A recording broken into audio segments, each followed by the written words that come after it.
ನಮಸ್ಕಾರ ವೀಕ್ಷಕರೇ, ನಿಮಗೆಲ್ಲರಿಗೂ ನನ್ನ ಯೂಟ್ಯೂಬ್ ಚಾನಲ್ಗೆ ಸ್ವಾಗತ. ಬಯಸದೆ ನೀ ಬಂದೆ ಭಾಗ 25. ಅವಳ ಮುಖದಲ್ಲಿ ಇನ್ನಿಲ್ಲದ ಆತಂಕ ಕಾಣಿಸಿತು. ಸಿದ್ಧಾಂತ್, ನೀವೀಗ ಕೂಡಲೇ ಡಾಕ್ಟರ್ ಹತ್ರ ಹೋಗಬೇಕು.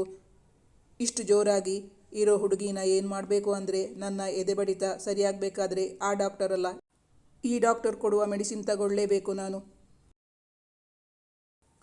ನಿಂಗೆ ಮೊದಲು ತುತ್ತು ಕೊಡ್ಲಾ, ಅಥವಾ ನಾನು ತಿಂದು ನನಗೇನು ಆಗಿಲ್ಲ ಅಂತ ಅಂದರೆ ಆಮೇಲೆ ಕೊಡ್ಲಾ ಕೇಳಿದಳು ಸಿದ್ಧಾಂತ್ನನ್ನು. ಎರಡೂ ಬೇಡ. ಸಿದ್ಧಾಂತ್ ಅವಳಿಗೆ ಉತ್ತರಿಸಿದ್ದ. ಯಾಕೆ, ನನ್ನ ಅಡಿಗೆ ಅಷ್ಟು ಕೆಟ್ಟದಾಗಿರುತ್ತೆ ಅಂತಾನ? ಹಾಗಲ್ಲ, ನೀನು ನನಗೆ ತುತ್ತು ಕೊಡು, ನಾನು ನಿಂಗೆ ತುತ್ತು ಕೊಡ್ತೀನಿ, ಇಬ್ಬರು ಒಟ್ಟಿಗೆ ತಿನ್ನೋಣ. ಏನಾದರೂ ಆದರೆ ಇಬ್ಬರಿಗೂ ಆಗಲಿ. ಬೇಕೆಂದೇ ಅವಳನ್ನು ರೇಗಿಸಿದ ಸಿದ್ಧಾಂತ್.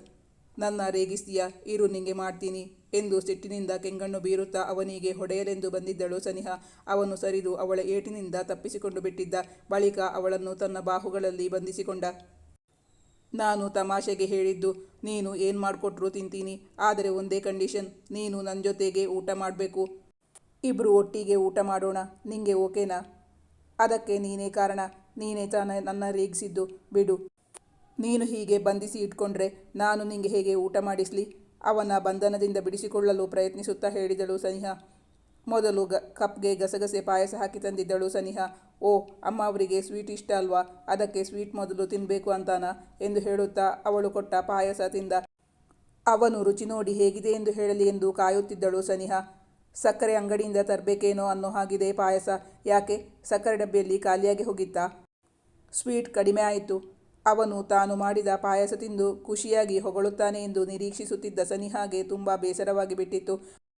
ಅವಳ ಮ್ಲಾನ ವದನವನ್ನು ನೋಡುತ್ತಾ ಸಿದ್ಧಾಂತ್ಗೆ ಒಳಗೊಳಗೆ ನಗು ಉಕ್ಕಿ ಬರುತ್ತಿತ್ತು. ಬಲವಂತದಿಂದ ತಡೆ ಹಿಡಿದ. ಅವಳು ಒಂದು ಸ್ಪೂನ್ ಪಾಯಸ ತಿಂದು ನೋಡಿದಳು. ಸಿದ್ಧಾಂತ್ ಅವಳ ಮುಖದ ರಿಯಾಕ್ಷನ್ ಕಾಯುತ್ತಾ ಕುಳಿತಿದ್ದ. ಅವಳ ಮುಖದಲ್ಲಿ ಬದಲಾವಣೆ ಕಾಣಿಸಿತು. ಮುಖದಲ್ಲಿ ಇನ್ನಿಲ್ಲದ ಆತಂಕ ಕಾಣಿಸಿತು. ಸಿದ್ಧಾಂತ್, ಇಲ್ಲೇ ಹತ್ರ ಯಾರು ಒಳ್ಳೆ ಡಾಕ್ಟರ್ ಇದ್ದಾರೆ, ನಾವೀಗ ಕೂಡಲೇ ಡಾಕ್ಟರ್ ಹತ್ರ ಹೋಗಬೇಕು, ಬೇಗ ಹೊರಡು. ಅವಳ ಆತಂಕ ಕಂಡು ಅವನು ಗಾಬರಿಯಾದ. ಯಾಕೆ, ಏನಾಯಿತು? ಯಾಕೆ ಡಾಕ್ಟರ್ ಹತ್ರ ಹೋಗಬೇಕು? ಗಾಬರಿಯಿಂದಲೇ ಅವಳನ್ನು ಪ್ರಶ್ನಿಸಿದ. ಬಹುಶಃ ನಿನ್ನ ನಾಲಿಗೆಯಲ್ಲಿ ಟೇಸ್ಟ್ ಬರ್ಡ್ಸ್ ಅಂದರೆ ರುಚಿಯ ಮೊಗ್ಗುಗಳು ಸರಿಯಾಗಿ ಕೆಲಸ ಮಾಡ್ತಾ ಇಲ್ಲ. ನಿನ್ನನ್ನು ಡಾಕ್ಟರ್ ಹತ್ರ ಕರ್ಕೊಂಡು ಹೋಗಬೇಕು. ಊಟ ಆಮೇಲೆ ಮಾಡೋಣ, ಮೊದಲು ಡಾಕ್ಟರ್ ಹತ್ರ ಹೋಗಿ ಬರೋಣ. ಯಾಕೆಂದರೆ ಪಾಯಸ ಸರಿಯಾಗಿದೆ, ನಿಂಗೆ ರುಚಿನೇ ಗೊತ್ತಾಗ್ತಾ ಇಲ್ಲ. ಅದ್ಯಾವುದಾದ್ರೂ ದೊಡ್ಡ ರೋಗದ ಲಕ್ಷಣ ಆಗಿದ್ರೆ ಕೂಡಲೇ ಅದಕ್ಕೆ ಔಷಧಿ ತೆಗೆದುಕೊಳ್ಳೋದು ಒಳ್ಳೆಯದಲ್ವಾ? ಅದಕ್ಕಾಗಿ ಮೊದಲು ಡಾಕ್ಟರ್ ಹತ್ರ ಹೋಗಿ ಔಷಧಿ ತಗೊಂಡು ಬರೋಣ, ಆಮೇಲೆ ಊಟ ಮಾಡೋಣ. ತನ್ನ ಆತಂಕಕ್ಕೆ ಕಾರಣ ತಿಳಿಸಿದಳು ಸನಿಹಾ. ಅವಳು ತುಂಬ ಸೀರಿಯಸ್ ಆಗಿ ಹೇಳುತ್ತಿದ್ದಳು. ನೀನು ಪಾಯಸ ಮಾಡುವಾಗ ತಪ್ಪಿ ಹೋಗಿ ಪಾಯಸಕ್ಕೆ ಇನ್ನೇನಾದರೂ ಹಾಕಿಬಿಟ್ಟಿದೀಯೇನೋ ಎಂಬಂತಿತ್ತು ನಿನ್ನ ರಿಯಾಕ್ಷನ್. ನಾನು ನಿನ್ನನ್ನು ರೇಗಿಸೋಕೆ ಹೇಳಿದರೆ ನೀನು ನನ್ನ ಒಂದು ಕ್ಷಣ ಹೆದರಿಸಿಬಿಟ್ಟೆ. ಅಬ್ಬ, ಒಂದು ನಿಮಿಷ ನನ್ನ ಎದೆ ಬಡಿತವೇ ಏರುಪೇರಾಗಿ ಹೋಯಿತು. ಬೇಕಾದರೆ ನೀನೇ ನೋಡು ಎನ್ನುತ್ತಾ ಅವಳ ತಲೆಯನ್ನು ತನ್ನ ಎದೆಗಾನಿಸಿಕೊಂಡು ತೋರಿಸಿದ ಸಿದ್ಧಾಂತ್. ಅವನ ಎದೆ ಮಾಮೂಲಿಗಿಂತ ಸ್ವಲ್ಪ ವೇಗವಾಗಿಯೇ ಹೊಡೆದುಕೊಳ್ಳುತ್ತಿತ್ತು. ಅವನ ಅವಸ್ಥೆ ಕಂಡು ಸನಿಹಾಗೂ ನಗೆ ಉಕ್ಕಿ ಬರುತ್ತಿತ್ತು. ಆದರೂ ಮೇಲೆ ತೋರಿಸಿಕೊಳ್ಳಲಿಲ್ಲ. ನನ್ನ ಪರಿಸ್ಥಿತಿ ಹಾಗೇ ಇದೆ, ನಿನ್ನದಕ್ಕಿಂತ ಭಿನ್ನವಾಗಿ ಏನಿಲ್ಲ ನೋಡು. ಅವಳು ಬಿಟ್ಟುಕೊಡಲಿಲ್ಲ. ಆದರೆ ಸಾನು, ನಿನ್ನೆದೆ ಬೇರೇನೋ ಹೇಳ್ತಾ ಇದೆ. ಅವಳ ಎದೆ ಬಡಿತ ಕೇಳಿದ ಬಳಿಕ ಹೇಳಿದ ಸಿದ್ಧಾಂತ್. ಏನು ಹೇಳ್ತಾ ಇದೆ? ಅವಳು ಕುತೂಹಲದಿಂದ ಅವನ ಮುಖವನ್ನೇ ನೋಡಿದಳು. ಸಿದ್ಧಾಂತ್ ಸಿದ್ಧಾಂತ್ ಅಂತ ನನ್ನ ಕರೀತಾ ಇದೆ. ಏನಿಲ್ಲ, ನಿನ್ನ ಮನಸ್ಸಲ್ಲಿ ಹಾಗಿರೋದಕ್ಕೆ ನಿಂಗೆ ಹಾಗೆ ಅನ್ನಿಸ್ತಾ ಇದೆ ಅಷ್ಟೇ, ಹೇಳಿದಳು ಸನಿಹಾ. ಸ್ವೀಟ್ ಕಡಿಮೆ ಆಗಿದೆ ಅಂದರೆ ರುಚಿ ನೋಡ್ತೀನಿ ಅಂತ ನಿನ್ನ ತುಟಿಯ ಜೇನು ಸೇರಿಸಿ ಕೊಡ್ತೀಯಾ ಅಂತ ರೊಮ್ಯಾಂಟಿಕ್ ಆಗಿ ಯೋಚನೆ ಮಾಡಿದರೆ, ಬೆರಳು ತೋರಿಸಿದರೆ ಹಸ್ತ ಅಲ್ಲ, ನನ್ನನ್ನೇ ಅಡ್ಡಡ್ಡ ನುಂಗಿಬಿಡ್ತೀಯಾ? ಅಷ್ಟು ಜೋರಾಗಿರುವ ಹುಡುಗಿನ ಏನು ಮಾಡಬೇಕು ಅಂದರೆ ಎನ್ನುತ್ತಾ ಅವಳ ತುಟಿಗಳತ್ತ ಬಾಗಿದ ಸಿದ್ಧಾಂತ್. ಬಳಿಕ ಹೇಳಿದ. ನನ್ನ ಎದೆ ಬಡಿತ ಸರಿಯಾಗಬೇಕಾದ್ರೆ ಔಷಧಿ ಏನು ಅಂತ ನನಗೆ ಚೆನ್ನಾಗಿ ಗೊತ್ತಿದೆ. ಇಂತಹ ರೋಗಕ್ಕೆಲ್ಲ ಆ ಡಾಕ್ಟರ್ ಕೊಡುವ ಔಷಧಿ ಬೇಡ, ಈ ಡಾಕ್ಟರ್ ಕೊಡುವ ಔಷಧಿ ಬೇಕು ನನಗೆ. ನಾನೀಗ ಈ ಮೆಡಿಸಿನ್ ತಗೊಳ್ಳೇಬೇಕು, ಈ ಸ್ವೀಟ್ ತಿನ್ನಲೇಬೇಕು ಎನ್ನುತ್ತಾ ಅವಳ ತುಟಿಗಳ ಜೇನು ಹೀರಿ ಸಂತೃಪ್ತನಾದ ಸಿದ್ಧಾಂತ್. ಹಾಗಾದರೆ ನಿನ್ನ ನಾಲಿಗೆ ಸರಿಯಾಗಿದೆ, ಏನೂ ಆಗಿಲ್ಲ ಅಂತ ಕನ್ಫರ್ಮಾ? ನಿಜವಾಗ್ಲೂ ನೀನು ಸ್ವೀಟ್ ಸಾಕಾಗಿಲ್ಲ ಅಂತ ಅಂದಾಗ ನನಗೂ ಅಷ್ಟೇ ಗಾಬರಿಯಾಗಿತ್ತು. ನನ್ನ ಎದೆ ಬಡಿತಾನು ಏರುಪೇರಾಗಿ ಬಿಟ್ಟಿತ್ತು. ನೀನು ನನಗೆ ಅಷ್ಟು ಗಾಬರಿಗೊಳಿಸಿದ್ದೆ. ಇನ್ಮುಂದೆ ತಮಾಷೆಗೂ ನನ್ನ ಕೆಣಕೋಕೆ ಬರಬೇಡ, ಗೊತ್ತಾಯ್ತಾ? ತಾನು ಅವನ ಕಾಲು ಎಳೆದಿದ್ದನ್ನು ಸಮರ್ಥಿಸಿಕೊಂಡಿದ್ದಳು ಸನಿಹಾ. ಪಾಯಸ ತಿಂದಾದ ಬಳಿಕ ಇಬ್ಬರು ಪರಸ್ಪರ ಕಾಡಿಸುತ್ತಾ ಸರಸವಾಡುತ್ತಾ ತುತ್ತು ತಿನ್ನಿಸುತ್ತಾ ಊಟ ಮಾಡತೊಡಗಿದರು. ಇವತ್ತಿನ ದಿನವನ್ನು ಯಾವತ್ತೂ ಮರೆಯೋಕೆ ಸಾಧ್ಯನೇ ಇಲ್ಲ ನನ್ನ ಜೀವನದಲ್ಲಿ. ಸಿದ್ಧಾಂತ್, ನಂಗೀಗ ಮನೆಗೆ ಹೋಗೋಕೆ ಮನಸ್ಸೇ ಇಲ್ಲ. ಮನೆಗೆ ಹೋದರೆ ಯಾವ ಕ್ಷಣದಲ್ಲಿ ಬೇಕಾದರೂ ಅಪ್ಪ ಮತ್ತು ನನ್ನ ಮಧ್ಯೆ ಯುದ್ಧನೇ ಆಗಬಹುದು. ನನಗೆ ಜಗಳ ಗಲಾಟೆ ಇದ್ಯಾವುದು ಇಷ್ಟ ಆಗಲ್ಲ. ನಾವೀಗ ಕಳೆದ್ವಲ್ಲ, ಅಂತಹ ರಸಮಯ ಕ್ಷಣಗಳೇ ಜೀವನದಲ್ಲಿ ಬೇಕು ಅಂತ ಆಸೆ ಪಡೋಳು ನಾನು. ಸಿದ್ಧಾಂತ್, ನಾನು ಇದುವರೆಗೂ ನಿನ್ನ ಕೇಳೇ ಇಲ್ಲ. ನಿಂಗೆ ಸ್ವೀಟ್ ಇಷ್ಟನಾ, ಖಾರ ಇಷ್ಟನಾ? ಸನಿಹಾ ತನ್ನ ಆಸೆ ಆಕಾಂಕ್ಷೆಗಳನ್ನೆಲ್ಲ ಮುಕ್ತ ಮನಸ್ಸಿನಿಂದ ಅವನೊಂದಿಗೆ ಹಂಚಿಕೊಳ್ಳುತ್ತಿದ್ದಳು. ಆದರೆ ಸಿದ್ಧಾಂತ್ ಎಂದೂ ಅವನ ಆಸೆಗಳನ್ನು ಹೇಳಿಕೊಳ್ಳುತ್ತಿರಲಿಲ್ಲ. ಅದಕ್ಕಾಗಿ ಕುತೂಹಲದಿಂದ ಅವನಲ್ಲಿ ಕೇಳಿದ್ದಳು.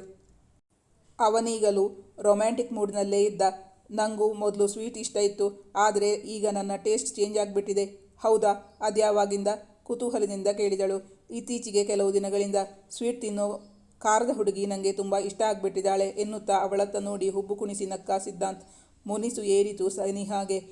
ಏನಿವತ್ತು ರಾಯರು ತುಂಬ ರೊಮ್ಯಾಂಟಿಕ್ ಮೂಡ್ನಲ್ಲಿದ್ದೀರಾ?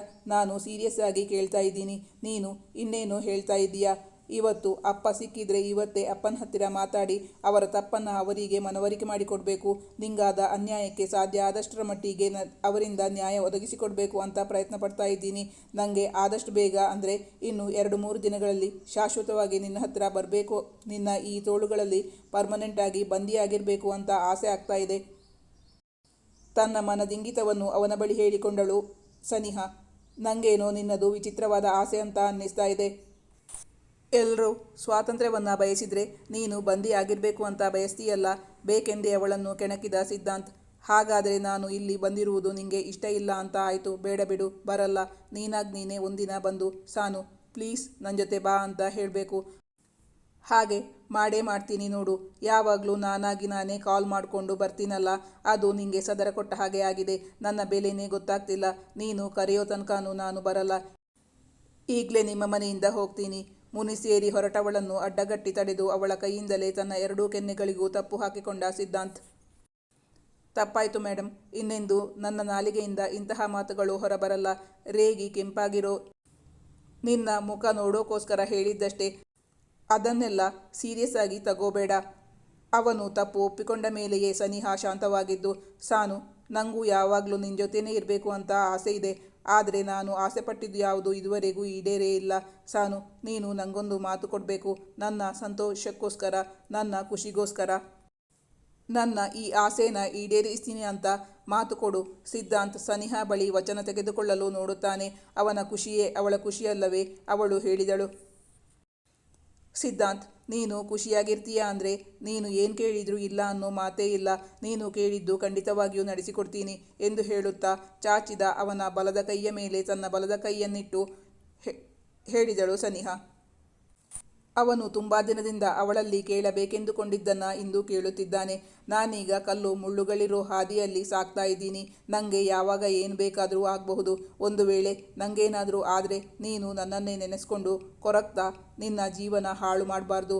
ನೀನು ಇಷ್ಟಪಡುವಂತಹ, ನಿಂಗೆ ಯೋಗ್ಯವಾದಂತಹ ಒಬ್ಬ ಹುಡುಗನನ್ನು ಆರಿಸಿ ನೀನು ಬೇರೆ ಮದುವೆ ಆಗಬೇಕು.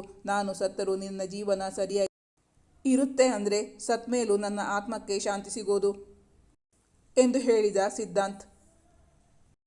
ಅವನು ರೊಮ್ಯಾಂಟಿಕ್ ಆಗಿ ತನ್ನ ಬಳಿ ಏನಾದರೂ ಕೇಳಬಹುದು ಎಂದುಕೊಂಡಿದ್ದ ಸನಿಹಾಗೆ ಈಗ ಶಾಕ್ ಆಗಿಬಿಟ್ಟಿತ್ತು. ಅವಳು ನಿಂತಲ್ಲೇ ಶಿಲೆಯಾಗಿ ಬಿಟ್ಟಿದ್ದಳು. ಅವಳ ಕಣ್ಣುಗಳಿಂದ ನೀರು ಧುಮುಕಲಾರಂಭಿಸಿದ್ದವು. ಇಷ್ಟು ಹೊತ್ತು ಅನುಭವಿಸಿದ ಸಂತೋಷವೆಲ್ಲ ಗಾಳಿಗೆ ತೂರಿ ಹೋದಂತಾಗಿತ್ತು ಸನಿಹಾಗೆ. ಸನಿಹಾ ಜೀವನದ ಪ್ರತಿದಿನವೂ ಸಿದ್ಧಾಂತನ ಜೊತೆಗೆ ಇಂತಹ ರಸಮಯ ಕ್ಷಣಗಳನ್ನು ಅನುಭವಿಸಬೇಕು ಎಂದು ಆಶಿಸುತ್ತಿದ್ದಳಲ್ಲ. ಆದರೆ ಆ ಭಗವಂತನ ಇಚ್ಛೆಯೇನು ಅವನೇ ಬಲ್ಲ. ಮುಂದೊಂದು ದಿನ ಇಂತಹ ರಸಮಯ ಕ್ಷಣಗಳನ್ನು ಮೆಲುಕು ಹಾಕುತ್ತಾ ಕಣ್ಣೀರು ಹಾಕುತ್ತಾ ಕಳೆಯಬೇಕಾಗಿ ಬರಬಹುದೆಂದು ಸನಿಹಾಗೆ ಗೊತ್ತೇ ಇರಲಿಲ್ಲ. ಆದರೆ ಸಿದ್ಧಾಂತ್ಗೆ ಆ ಬಗ್ಗೆ ಗೊತ್ತಿತ್ತೇನೋ. ಅದಕ್ಕಾಗಿ ಅವನು ಇಂದು ಈ ರೀತಿ ಸನಿಹಾಳಿಂದ ಮಾತು ತೆಗೆದುಕೊಳ್ಳುತ್ತಿದ್ದಾನೇನೋ. ಸನಿಹಾಗೆ ಅವನ ಈ ವರ್ತನೆ ಇಷ್ಟವಾಗಲಿಲ್ಲ. ಸಿದ್ಧಾಂತ್, ಇದು ಮೋಸ. ನಂಗಿದಕ್ಕೆ ಒಪ್ಪಿಗೆ ಇಲ್ಲ. ನೀನು ಈ ರೀತಿ ನನಗೆ ಮೋಸ ಮಾಡ್ತೀಯ ಅಂತ ನಾನು ಅಂದ್ಕೊಂಡಿರಲಿಲ್ಲ. ನಾನು ಆವತ್ತು ಹೇಳಿದ್ನಲ್ಲ, ನೀನು ಈ ಭೂಮಿ ಮೇಲೆ ಇಲ್ಲ ಅಂದರೆ ಮತ್ತೊಂದು ಕ್ಷಣ ನಾನು ಇರಲ್ಲ ಅಂತ. ನಿಂಗೆ ನನ್ನ ಮನಸ್ಸೇನು ಅಂತ ಗೊತ್ತಾದ ಮೇಲೂ ಅದರ ವಿರುದ್ಧವಾಗಿ ನನ್ನ ಹತ್ರ ಯಾಕೆ ಭಾಷೆ ತಗೊಂಡೆ? ಅತೀವ ದುಃಖದಿಂದ ಬಿಕ್ಕುತ್ತಾ ತಡೆದು ಅವನ ಬಳಿ ಹೇಳಿದಳು ಸನಿಹಾ. ಅವಳ ದುಃಖ ಕಂಡು ಸಿದ್ಧಾಂತ್ಗೂ ಬೇಸರವಾಯಿತು. ಪಾಪ ಹುಡುಗಿ ಇಷ್ಟು ಹೊತ್ತು ತುಂಬ ಖುಷಿಯಾಗಿದ್ದಳು. ಮುಂದೆ ಏನಾಗುತ್ತದೆ ಗೊತ್ತಿಲ್ಲ. ಅದಕ್ಕಾಗಿ ಹಿಂದೆ ಅವಳ ಮನಸ್ಸಿಗೆ ನೋವುಂಟು ಮಾಡಬಾರದಾಗಿತ್ತು. 5 ನಿಮಿಷ ಅವರಿಬ್ಬರ ಮಧ್ಯೆ ದೀರ್ಘ ಮೌನ ಆವರಿಸಿತ್ತು. ಸಿದ್ಧಾಂತ್ಗೆ ಅವಳನ್ನು ಹೇಗೆ ಸಮಾಧಾನಪಡಿಸಬೇಕೆಂದೇ ಗೊತ್ತಾಗುತ್ತಿಲ್ಲ. ಬಳಿಕ ಸನಿಹಾ ಮೌನ ಮುರಿದು ಸಿದ್ಧಾಂತ್ಗೆ ತನ್ನ ಎಡಕೈಯನ್ನು ತೋರಿಸುತ್ತಾ ಹೇಳಿದಳು. ಮನಸ್ವಿ, ನನ್ನ ಈ ಕೈ ನೋಡಿ. ಹಸ್ತ ಸಾಮುದ್ರಿಕಾ ಶಾಸ್ತ್ರ ಅಂದರೆ ಅಂಗೈ ನೋಡಿ ಹೇಳುವ ಶಾಸ್ತ್ರ ಹೇಳಿದ್ದಾಳೆ. ನನಗೆ ಒಂದೇ ಮದುವೆ ಯೋಗ ಇರೋದು ಅಂತ, ಮತ್ತೆ ದೀರ್ಘ ಸುಮಂಗಲಿ ಯೋಗ ಇದೆ ಅಂತ. ಅವಳು ಹೇಳಿದ್ದು ಇದುವರೆಗೂ ಯಾವುದೂ ಸುಳ್ಳಾಗಿಲ್ಲ. ಎಲ್ಲಾನು ಅವಳು ಹೇಳಿದ ಹಾಗೆ ಆಗಿತ್ತು. ನಾನು ಯಾವಾಗಲೂ ಅದನ್ನೇ ನಂಬೋದು. ಅವನತ್ತ ಸಿಟ್ಟಿನಿಂದ ದೂರನೆ ನೋಡುತ್ತಾ ಹೇಳಿದಳು ಸನಿಹಾ. ಅವಳ ಕಣ್ಣಲ್ಲಿ ನೀರಿನ್ನೂ ಹಾಗೇ ಇತ್ತು. ಅವನು ಅದಕ್ಕೆ ಉತ್ತರಿಸಲಿಲ್ಲ. ಮತ್ತೆ ಆವತ್ತು ಶಾಸ್ತ್ರಿಗಳು ಕೂಡ ಹಾಗೇ ಅಲ್ವಾ ಹೇಳಿದ್ದು? ಸಿದ್ಧಾಂತ್, ಇವತ್ತು ನೀನು ಏನೇನೋ ಹೇಳಿ ನನಗೆ ತುಂಬ ಬೇಜಾರು ಮಾಡಿಬಿಟ್ಟಿದೀಯಾ?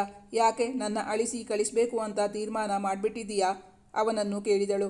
ಸಾರಿ ಸಾನು, ನಿಂಗೆ ಬೇಜಾರು ಮಾಡಿದ್ದಕ್ಕೆ, ನಿನ್ನ ನೋಯಿಸಿದ್ದಕ್ಕೆ, ನಿನ್ನ ಕಣ್ಣಲ್ಲಿ ನೀರು ಹಾರಿಸಿದ್ದಕ್ಕೆ ನೀನು ಅದೇನು ಶಿಕ್ಷೆ ಕೊಡ್ತೀಯೋ ಅದನ್ನು ಅನುಭವಿಸೋಕೆ ನಾನು ರೆಡಿ ಎಂದು ಹೇಳುತ್ತಾ ಅವಳ ಮುಂದೆ ಬಂದು ಅವಳ ಕಣ್ಣೀರನ್ನು ತನ್ನ ತುಟಿಗಳಿಂದಲೇ ಒರೆಸಿದ.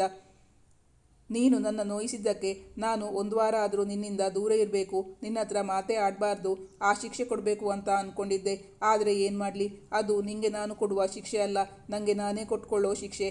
ಅದರಿಂದ ನೀನಲ್ಲ, ನನಗೆ ನಿಂಗಿಂತ ಹೆಚ್ಚು ನೋವಾಗುತ್ತೆ. ಮಾತ್ರ ಅಲ್ಲ, ನನ್ನಿಂದ ಹಾಗೆ ಮಾಡೋಕೆ ಸಾಧ್ಯನೇ ಇಲ್ಲ. ಸದ್ಯ ಬದುಕಿಕೊಂಡೆ. ನೀನು ನನ್ನಿಂದ ದೂರವಿದ್ದು ಶಿಕ್ಷೆ ಕೊಡಬೇಡ. ಅಷ್ಟು ದೊಡ್ಡ ಶಿಕ್ಷೆ ಬೇರೆ ಯಾವುದೂ ಇಲ್ಲ ನನಗೆ. ನೀನು ಹೇಳಿದ್ದು ಸರಿ. ಇಲ್ಲದ್ದೆಲ್ಲ ಯೋಚನೆ ಮಾಡಿ ಈಗಲೇ ಚಿಂತೆ ಮಾಡೋದರಲ್ಲಿ ಅರ್ಥನೇ ಇಲ್ಲ. ಬಂದಿದ್ದನ್ನು ಬಂದ ಹಾಗೆ ಎದುರಿಸೋಣ. ಮಾತಾಡ್ತಾ ಸಮಯ ಹೋಗಿದ್ದೇ ಗೊತ್ತಾಗಲಿಲ್ಲ. ಗಂಟೆ ಆಗಲೇ 3 ಆಗ್ತಾ ಬಂತು. ಕಾಲೇಜಿಂದ ನೀನು ಮನೆಗೆ ತಲುಪೋ ಸಮಯ ಆಯಿತು. ಮನೆಯಲ್ಲಿ ನಿನ್ನ ಕೇಳಿದರೆ ಏನು ಹೇಳ್ತೀಯಾ?